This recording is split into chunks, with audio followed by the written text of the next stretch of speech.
वराह अवतार। वराह अवतार हिंदू धर्म ग्रंथों के अनुसार भगवान विष्णु के 10 अवतारों में से तृतीय अवतार है, जो भाद्रपद में शुक्ल पक्ष की तृतीया को अवतरित हुए। वराह अवतार की कथा। हिरण्याक्ष और हिरण्यकशिपु ने जब दिति के गर्भ से जुड़वा रूप में जन्म लिया तो पृथ्वी कांप उठी। हिरण्याक्ष और हिरण्यकशिपु दोनों पैदा होते ही बड़े हो गए और अपने अत्याचारों से धरती को कपाने लगते हैं। यद्यपि हिरण्याक्ष और हिरण्यकशिपु दोनों बलवान थे, किंतु फिर भी उन्हें संतोष नहीं था। वे संसार में अजेयता और अमरता प्राप्त करना चाहते थे। हिरण्याक्ष और हिरण्यकशिपु दोनों ने ब्रह्मा जी को प्रसन्न करने के लिए बहुत बड़ा तप किया। उनके तप से ब्रह्मा जी प्रसन्न हुए। ब्रह्मा जी से अजेयता और अमरता का वरदान पाकर हिरण्याक्ष उद्दंड और स्वेच्छाचारी बन गया। वह तीनों लोकों में अपने को सर्वश्रेष्ठ मानने लगा। हिरण्याक्ष ने गर्वित होकर तीनों लोकों को जीतने का विचार किया। वह हाथ में गदा लेकर इंद्रलोक में जा पहुंचा। देवताओं को जब उसके पहुंचने की खबर मिली तो वे भयभीत होकर इंद्रलोक से भाग गए। देखते ही देखते समस्त इंद्रलोक पर हिरण्याक्ष का अधिकार स्थापित हो गया। जब इंद्रलोक में युद्ध करने के लिए कोई नहीं मिला तो हिरण्याक्ष वरुण की राजधानी विभावरी नगरी में जा पहुंचा। वरुण ने बड़े शांत भाव से कहा, तुम महान योद्धा और शूरवीर हो, तुमसे युद्ध करने के लिए मेरे पास शौर्य कहाँ?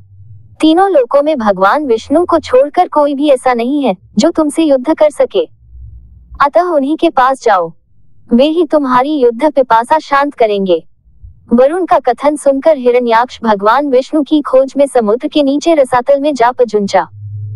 रसातल में पहुंचकर उसने एक विस्मयजनक दृश्य देखा। उसने देखा, एक वराह अपने दांतों के ऊपर धरती को उठाए हुए चला जा रहा है। हिरण्याक्ष वराह को लक्ष्य करके बोल उठा, तुम अवश्य ही भगवान विष्णु हो। धरती को रसातल से कहां लिए जा रहे हो? ये धरती तो दैत्यों के उपभोग की वस्तु है, इसे रख दो।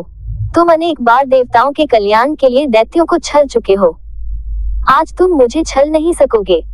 फिर भी भगवान विष्णु शांत ही रहे। उनके मन में रंचमात्र भी क्रोध पैदा नहीं हुआ। वे वराह के रूप में अपने दांतों पर धरती को लिए हुए आगे बढ़ते रहे। हिरण्याक्ष भगवान वराह रूपी विष्णु के पीछे लग गया। उन्होंने रसातल से बाहर निकलकर धरती को समुद्र के ऊपर स्थापित कर दिया। हिरण्याक्ष उनके पीछे लगा हुआ था, अपने वचन बाणों से उनके हृदय को बे रहा था। भगवान विष्णु ने धरती को स्थापित करने के पश्चात हिरण्याक्ष की ओर ध्यान दिया। उन्होंने हिरण्याक्ष की ओर देखते हुए कहा, तुम तो बड़े बलवान हो।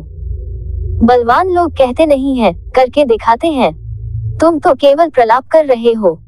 मैं तुम्हारे सामने खड़ा हूँ, तुम क्यों नहीं मुझ पर आक्रमण करते? बढ़ो आगे, मुझ पर आक्रमण करो। हिरण्याक्ष की रगों में बिजली दौड़ गई। वह हाथ में गदा लेकर भगवान विष्णु पर टूट पड़ा। भगवान के हाथों में कोई अस्त्र शस्त्र नहीं था। उन्होंने दूसरे ही क्षण हिरण्याक्ष के हाथ से गदा छीनकर दूर फेंक दी। हिरण्याक्ष क्रोध से उन्मत्त हो उठा। वह हाथ में त्रिशूल लेकर भगवान विष्णु की ओर झपटा।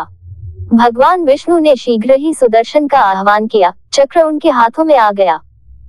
उन्होंने अपने चक्र से हिरण्याक्ष के टुकड़े टुकड़े कर दिए। भगवान विष्णु के हाथों मारे जाने के कारण हिरण्याक्ष बैकुंठ लोक में चला गया।